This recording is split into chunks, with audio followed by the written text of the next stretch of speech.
ക്ഷീണം, മുടികൊഴിച്ചിൽ, തലമിന്നൽ ഉള്ളവരാണോ നിങ്ങൾ? എന്നാൽ അത് അനീമിയയുടെ ലക്ഷണമാകാം. എന്താണ് അനീമിയ? അതായത് രക്തക്കുറവ്. രണ്ട് ടൈപ്പ് അനീമിയാണ് ഉള്ളത്. അയൺ ഡെഫിഷ്യൻസി അനീമിയയും വൈറ്റമിൻ ഡെഫിഷ്യൻസി അനീമിയയും. കൂടുതലായി കണ്ടുവരുന്ന അനീമിയാണ് iron deficiency anaemia.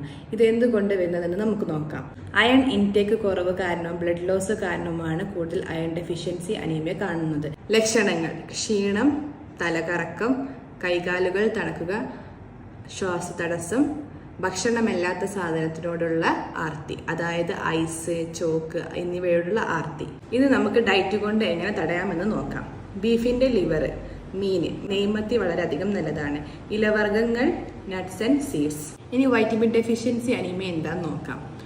Poor intake of വൈറ്റമിൻസും വൈറ്റമിൻ്റെ less അബ്സോർപ്ഷനും കാരണമാണ് വൈറ്റമിൻ ഡെഫിഷ്യൻസി അനീമിയ വരുന്നത്. ഇതിൽ 3 ടൈപ്പ് വൈറ്റമിൻ ഡെഫിഷ്യൻസിയാണ് നമ്മൾ കാണുന്നത്. ഒന്ന് വൈറ്റമിൻ സിയും വൈറ്റമിൻ B12ഉം വൈറ്റമിൻ B9, അതായത് ഫോലേറ്റ്. ഇതിന്റെ ലക്ഷണങ്ങൾ: numbness, balance and coordination issues, memory problems and confusion. Vitamin സിക്ക് വേണ്ടിയിട്ട് നമുക്ക് പുളിപ്പുള്ള ഫ്രൂട്ട്സ് കഴിക്കാം. അതിൽ lemon, orange, grape fruit.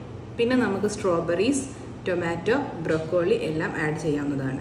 Vitamin B12 വേണ്ടി നമുക്ക് മുട്ട, പാല്, ചീസ് എന്നിവ കഴിക്കാം. വൈറ്റമിൻ B9, ഫോലേറ്റിന് വേണ്ടി നമുക്ക് ചീര, മുരിങ്ങയില, അവക്കാഡോ, ബീൻസ് എന്നിവ കഴിക്കാം. ഈ ഫുഡെല്ലാം കഴിച്ചിട്ടും ബ്ലഡ് കൂടുന്നില്ല പറയുന്ന ആൾക്കാരുണ്ട്. അവർ അയൺ അബ്സോർപ്ഷൻ കണ്ടന്റ് കുറയ്ക്കുന്ന ഫുഡുകൾ അവോയ്ഡ് ചെയ്യണം. അവ ഏതാ എന്ന് നമുക്ക് നോക്കാം. ചായ, കാപ്പി, ഷുഗറി കണ്ടൻസ് ഒഴിവാക്കേണ്ടതാണ്. HB ലെവൽ ടെസ്റ്റ് ചെയ്തിട്ട് 10ൽ താഴെ ആണെങ്കിൽ നിങ്ങൾ സപ്ലിമെന്റ്സ് എടുക്കുന്നത് നല്ലതായിരിക്കും. ഇതിന് യുനാനിൽ ഫലപ്രദമായ ചികിത്സയുണ്ട്. ബുക്കിങ്ങിനായി താഴെ കാണുന്ന നമ്പറിൽ വിളിക്കുക.